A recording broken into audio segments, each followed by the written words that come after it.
ekene gị n'ụbọchị nke taa ọ dị ka ga-abịa pịakọ mbịa kwa isi njere n'ụbọchị nke taa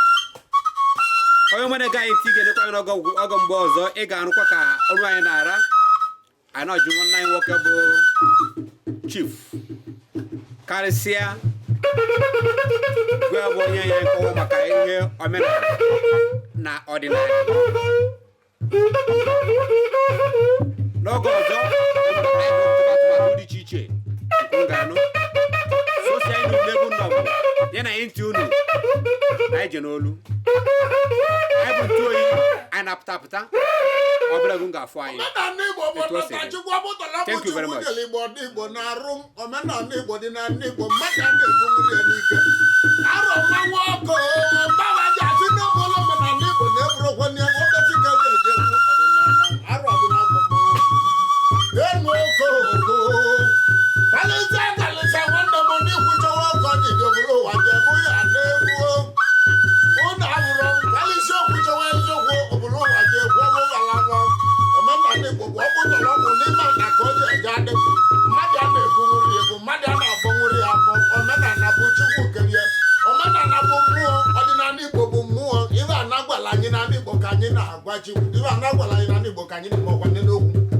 Arọ bi na agụ